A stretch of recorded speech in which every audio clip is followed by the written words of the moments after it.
ನಮ್ಮ ನಿಮ್ಮೆಲ್ಲ ನೆಚ್ಚಿನ ಜನಪ್ರಿಯ ನಾಯಕರು, ಈ ಭಾಗದ ಬಡವರ ಬಂಧು ಆಗಿರತಕ್ಕಂಥ ಕ್ರೀಡೆಗೆ ಇಷ್ಟೊಂದು ಉತ್ತೇಜನವನ್ನು ನೀಡ್ತಾ ಇದ್ದಾರೆ ಅಂತ ಹೇಳಿದ್ರೆ ನಿಜವಾಗ್ಲೂ ಯಾರಾದ್ರೂ ಒಬ್ಬ ರಾಜಕಾರಣಿ ಕ್ರೀಡೆ ಬಗ್ಗೆ ಇಷ್ಟೊಂದು ಕಾಳಜಿ ಇಟ್ಕೊಂಡಿದ್ದಾರೆ ಅಂತ ನಾನು ಕರ್ನಾಟಕದಲ್ಲಿ ಏನಾದ್ರು ನೋಡಿದ್ರೆ ಅದು ದಿವಾಕರ್ ಅವರು ಮಾತ್ರ.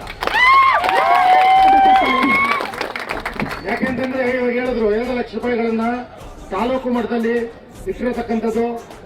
ತಾಲೂಕು ಮಟ್ಟದಲ್ಲಿ ಮೊದಲು ಅಂತ ಹೇಳಿದ್ರು, ಇಡೀ ದೇಶದಲ್ಲೇ ಯಾರಾದ್ರೂ ತಾಲೂಕು ಮಟ್ಟದಲ್ಲಿ 2 ಲಕ್ಷ ರೂಪಾಯಿ ಬಹುಮಾನಗಳನ್ನು ಇಟ್ಟಿದ್ರೆ ಅದು ದಿವಾಕರ್ ಅವರು ಮಾತ್ರ. ನನ್ನ ಅನುಭವವನ್ನು ಹೇಳ್ತಾ 2 ಮಾತುಗಳನ್ನು ಹೇಳ್ತೇನೆ. ಇಂಥ ಒಬ್ಬ ಯುವ ನಾಯಕರು ನಿಮ್ಮ ಒಂದು ಸಂಡೂರಿಗೆ ಸಿಕ್ಕಿರೋದು ನಮ್ಮೆಲ್ಲರ ಭಾಗ್ಯ ಅಂತ ಹೇಳಕ್ ಇಷ್ಟಪಡ್ತೇನೆ. ಯಾಕೆಂತಂದ್ರೆ ಇವತ್ತು ಒಂದು ಎಲೆಕ್ಷನ್ ಟೈಮ್ಗಳಲ್ಲಿ ಬಂದು ತಮ್ಮ ಹತ್ರ ಏನ್ ಬೇಕೋ ಆಶ್ವಾಸಗಳನ್ನ ಕೊಟ್ಟು ಕುರ್ಚಿಯನ್ನು ಇಟ್ಕೊಬಹುದು. ಆದ್ರೆ ಏನು ಇಲ್ದಿರೋ ನಾನು ಎಲ್ಲಾ ಮಾಡ್ತೀನಿ ಅಂತ ಮುಂದೆ ಬಂದಿರತಕ್ಕಂಥ ಎಲ್ಲಾ ಕ್ರೀಡೆಗಳನ್ನು ಯಾವ್ದ್ರಲ್ಲೂ ಆರ್ಗ್ಯುಮೆಂಟ್ ಮಾಡಬೇಡಿ. ಇವ್ರಿಗೆ ಹೆಸರನ್ನು ತನ್ನಿ. ದಿವಾಕರ್ ಅವರು ಮಾಡಿದಂತ ಟೂರ್ನಮೆಂಟ್ ಅಲ್ಲಿ ಕ್ರೀಡಾಪಟುಗಳ ಮನೋಭಾವನೆ ಹೇಗಿತ್ತು ಅಂತ ಹೇಳಿದ್ರೆ ಇನ್ನೊಂದು ಕಡೆ ಮಾರ್ಗದರ್ಶನವಾಗ್ತದೆ. ಅವ್ರಿಗೆ ಧನ್ಯವಾದಗಳು ತಿಳಿಸ್ತಾ ಇದೀನಿ. ಇವತ್ತು ಸಾರಿ ಅವರು ಮಾತಾಡಿದ್ರು, ಇಡೀ ಇಂಡಿಯಾದಲ್ಲಿ ಯಾರು ಇಟ್ಟಿಲ್ಲ 10 ಲಕ್ಷ ಅಂತ ಹೇಳಿ. ನಮ್ಮ ಇಲ್ಲಿ ಸಂಡೂರು ಕ್ಷೇತ್ರ ಅಂದ್ರೆ ಮೈನಿಂಗ್ ಓನರ್ಸ್ ಏನು ದೊಡ್ಡದಲ್ಲ ಸರ್. ಇದು ಎಲ್ಲ ಬಡತನದಿಂದ ಇರ್ತಕ್ಕಂಥ ಯುವಕರು, ಆದ್ರೆ ಒಳ್ಳೆ ಟ್ಯಾಲೆಂಟ್ ಇರ್ತಕ್ಕಂಥ ಯುವಕರಲ್ಲಿ.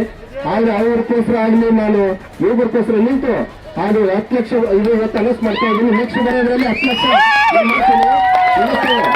ಸಂಡೂರು ಆಸ್ತಿ ಅಂತ ಇದ್ರೆ ಅದು ಇಲ್ಲಿ ಇರ್ತಕ್ಕಂಥ ಎಲ್ಲ ಯುವಕರೇ ಅವ್ರ ಸಲುವಾಗಿ ನಾನು ಇದೀನಿ ಅಂತ ಹೇಳಿ ಮಾತು ಕೊಡ್ತಾ